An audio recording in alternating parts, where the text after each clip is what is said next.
Hi everyone, Janie here with Michael Glassman. Welcome. Hi, nice to be back. So we are on episode 2 of our Solving Problems in the Landscape series. Absolutely. If you all didn't catch episode 1, which is where we talked about privacy in screening, I will link that video in the description down below. Check it out because it's super helpful. Super helpful. When you live in a property that maybe has neighbors or like I do, has a busy street, we talk about 3 different versions of solving the problems.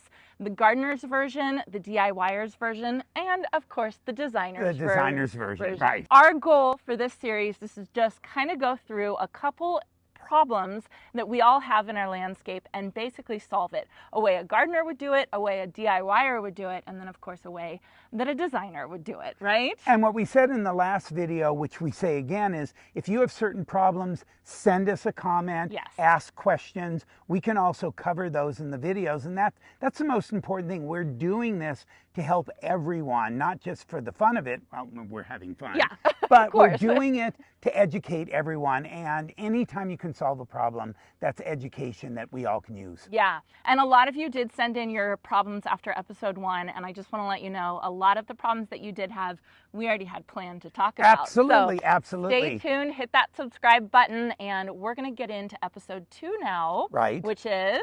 Summer heat. Summer heat. We had to talk about this. It is the beginning of August right now here in Northern California. It is hot. It's hot. It is very sunny, and it is a time when not very many people want to be out in their garden. No, right? In fact, even my sister lives in North Carolina, and every time I talk to her, we're in California and we have hot days, but it's dry heat. They're in North Carolina and they have heat and humidity. Yeah. And that's even worse. It's even worse. Yeah. I was in Ohio just a couple weeks ago with heat and humidity, and I was like, what is this? I know. You go outside, you've taken a shower, you go outside, and it's like being back in the shower, the steam bath. Those of you who deal with humidity, I feel ya. Yeah, me too, me yeah. too. But for us Californians or places where you have dry heat, you still don't want to go out when we had temperatures of 112. Yeah, it got really bad. My parents live in just north of us, and they got 117. Yeah. So today we're going to talk about different ways that we can solve it, and the idea is to give all of you, no matter what income level, no matter what effort level you want to put into solving this problem, you can figure it out. Absolutely, and think about it. You can have a beautiful yard, but if it's so hot you don't even want to walk outside, how fun is that? What's the point? Exactly. Right? Why are we doing this? Why are we doing this? So Michael, let's get started. We're going to get started with the gardener solution. So the gardener solution is plant material, trees, shrubs, vines that you can plant to solve the issues in your landscape. Absolutely. In fact, one of the things I gave a picture to Janie that she's going to share with you is we came back from the south of France, and one of the places we went to was a restaurant, and the restaurant was completely under these big sycamore trees. Gorgeous. There were no shade structures. There were nothing. You sat underneath the trees. They had gravel floor. Yeah. They had the tables set up. They even ran lights and fans in the trees. And I have to tell you, it was heaven. Yeah. It was heaven. I mean, he was there and sent me photos like, yeah. Look at this. This is just amazing. Yeah. So truly, if you think about it, it might take a little while for the trees to develop to that point, but start thinking of it now, because eventually, sooner than you think, those trees are going to be grown and you're going to have that beautiful natural shade. Right, right. So let's talk about a couple options of trees that you can use for shade. Well, in Europe, there was the regular sycamore. In California, which I'm standing next to, is a California sycamore, and the botanical name is Platanus racemosa. I love it. Isn't that beautiful? And I love that you know the botanical name.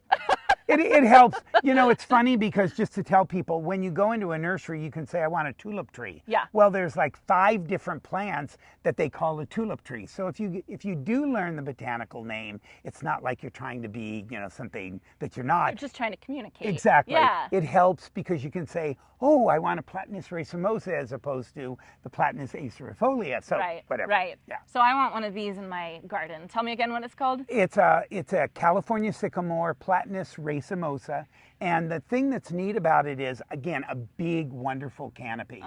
The European sycamore, which are amazing too, and you can grow them, and they grow all over, especially in Europe, back east.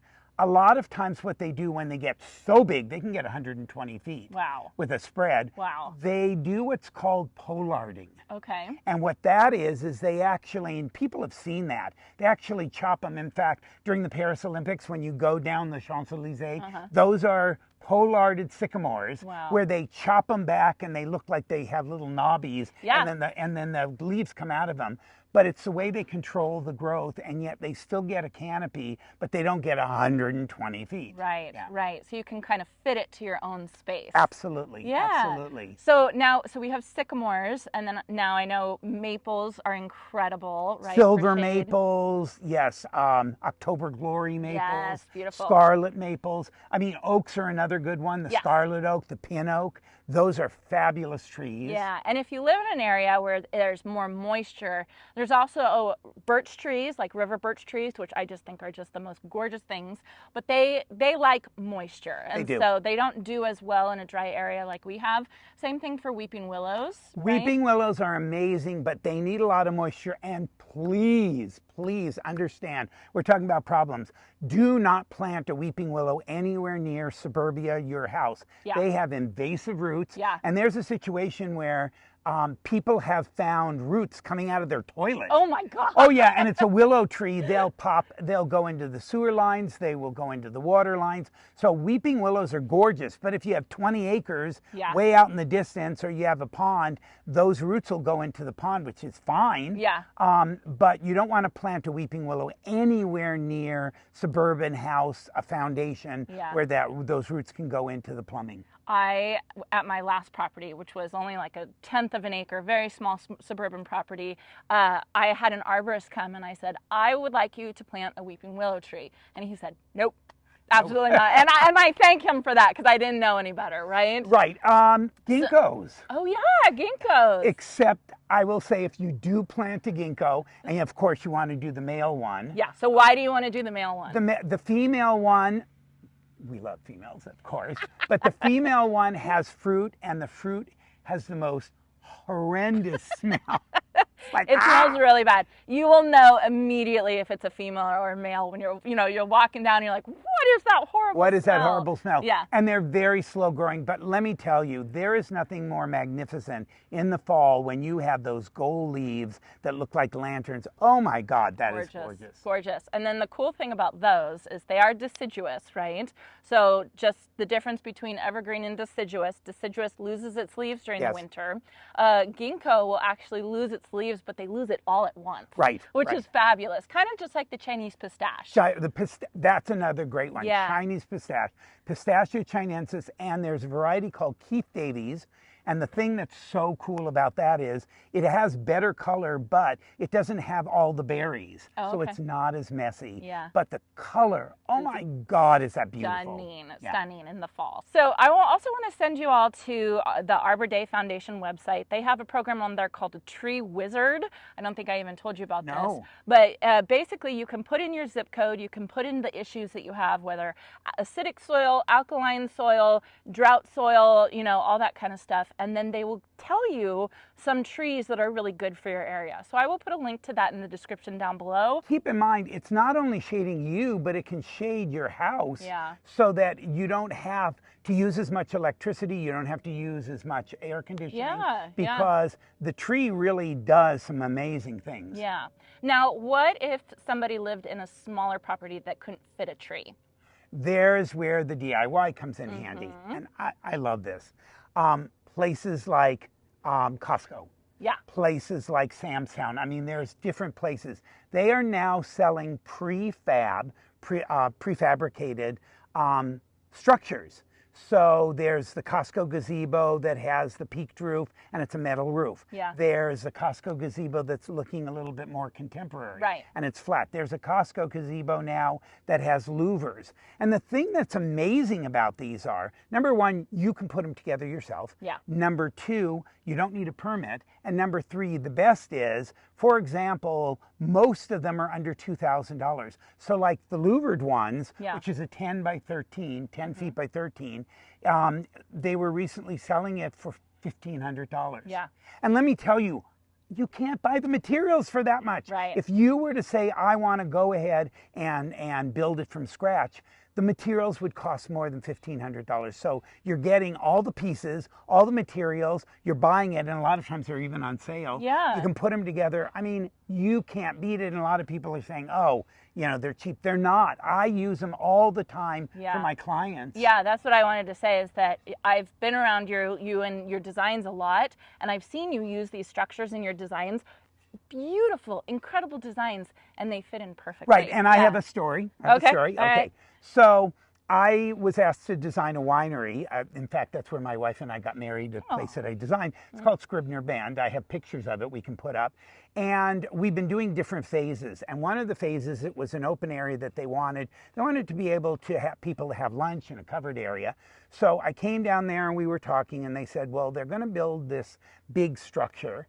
And it's going to cost between $75,000 and $100,000. And I went, and I said to them, and they said, well, what do you think? And I said, absolutely not. And they go, what do you mean? And I said, you go to Costco, you buy the covered gazebos, each one of them. At that time, they were like $1,400, $1,500, up to $1,800. I said, buy 4 or 5 of them. I said, even if they were $2,000, and they weren't, but let's say they were $2,000. 4 of them is $8,000. You have your own handyman, put them together, set them up, which I have a picture of it, which is what they did. Put synthetic lawn in between so that you didn't have mud.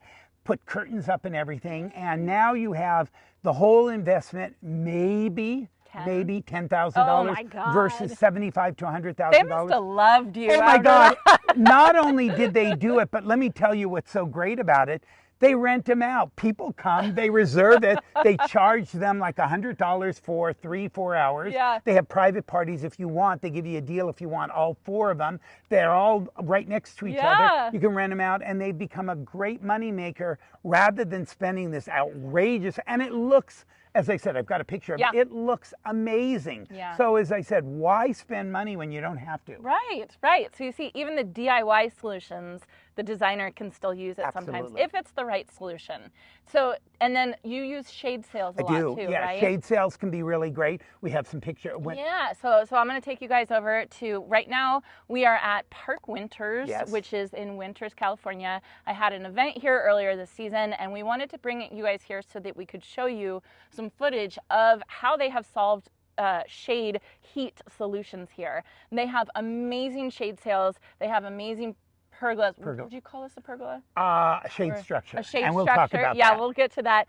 Trees, umbrellas, all that kind of stuff. So shade sails are pretty cheap. They're pretty cheap, and anyone can do them. You just need 2 posts. They can be metal posts, they can be wood posts, and then you string them up and everything. And again, they add, and here's the thing, if you say, okay, well, I've got a Costco gazebo or I've got a shade sail, but it's still hot. You're right. One of the things that you need to remember is that you may be shielded from the sun, but if there's no breeze, it's still hot. So an outdoor fan. All right. Perfect example. My phone overheated. So we don't have to start all over, but we have to.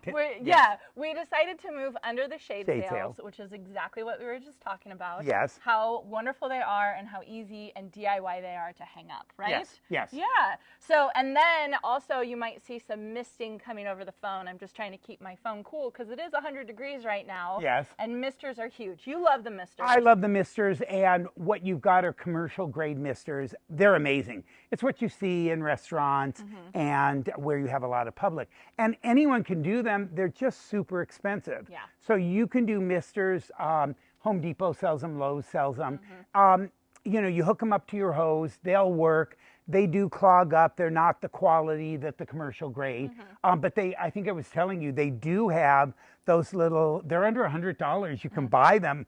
I wanted to buy. I don't know why I didn't. You've been talking about it for months now. Yes. So you should go buy it. It's a combination fan and mister. You put the water in there, plug them in. You can move them around. I did a consultation for clients where it was really hot, and they said, wait a minute. They brought this thing out, turned it on. It was like, oh my God, this is amazing. Sounds amazing. And it's under $100, and you can. They had it at Costco. I didn't buy it. I don't know why. We'll go get it. So there's so many DIY versions that you can do. Shade sails, umbrellas, right? Even like just some easy structures that maybe you grow a vine up and over, right? A vine.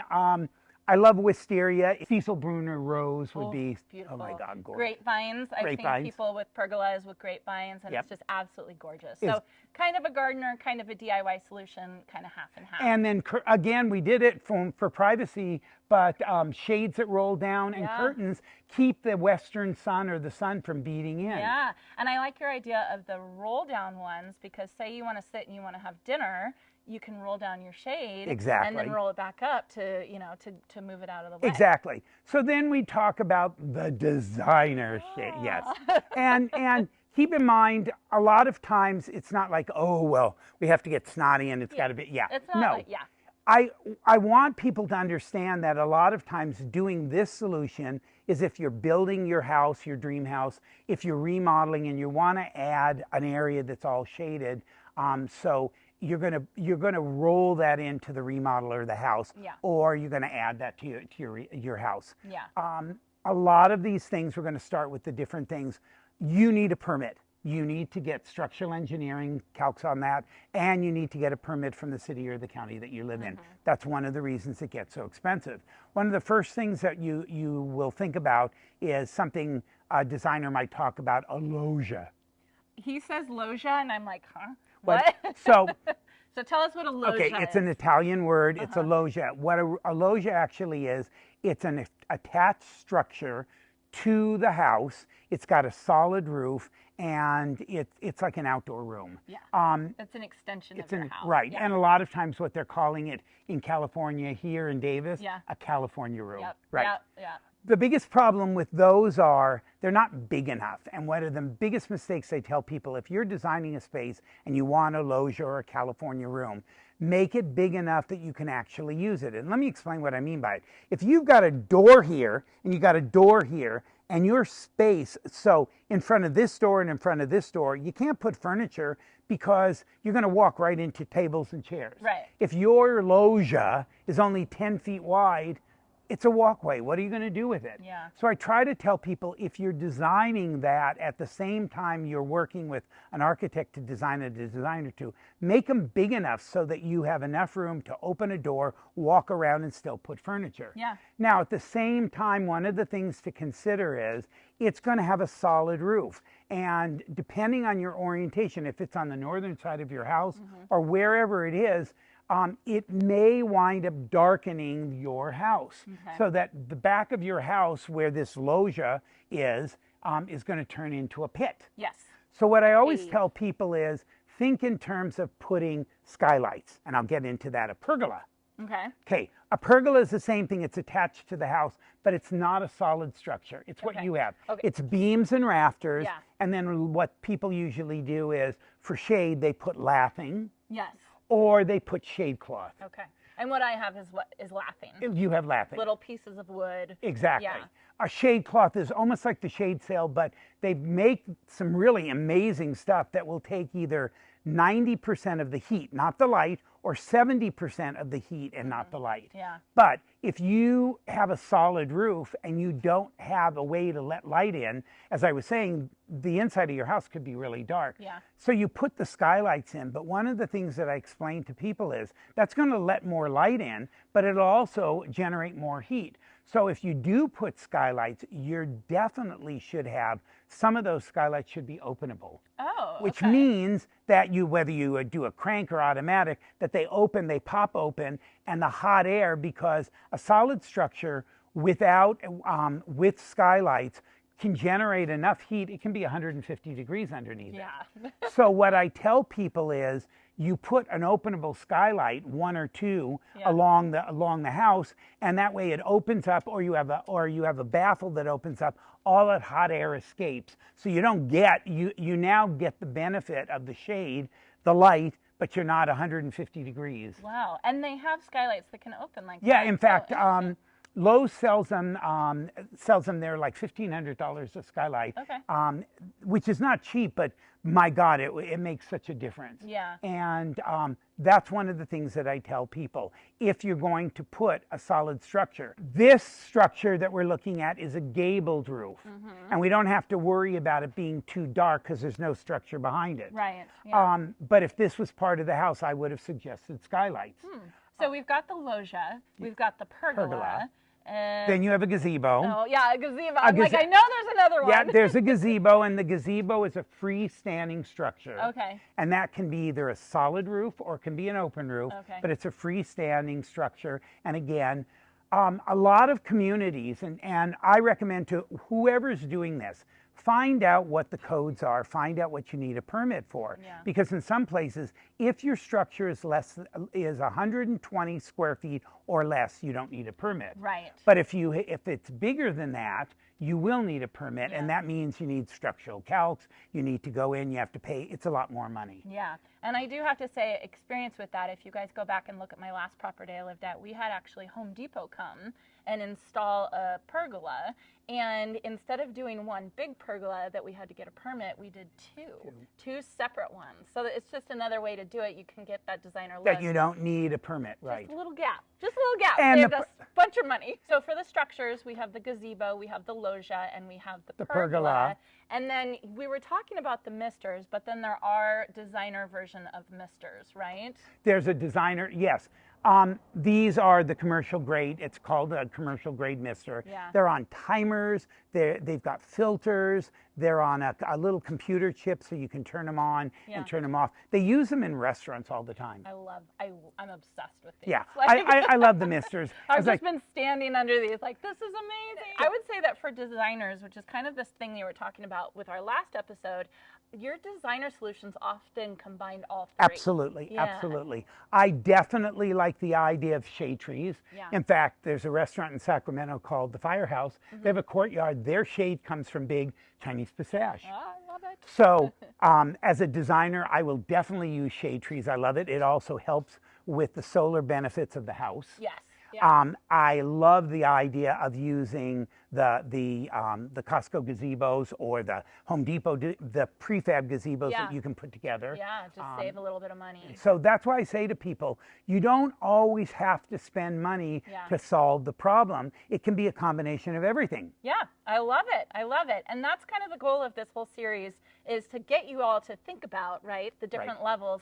It doesn't have to be all or nothing. So the goal of this is to get you all to use your gardens, be outside and enjoying yourselves out there, even when it's 100 degrees like it is today. Exactly. We're obviously hot, but if we just walk 5 feet over to the misters, we're going to sit and we're going to hang out and enjoy ourselves. Absolutely. So make sure you all keep sending in your suggestions for problems that you have in your landscape that hopefully we can solve for you. Right. I know somebody who knows some things. Anyway, I hope you all enjoy this. Check out the description down below to get all the resources and links that Michael and I have talked about in this video.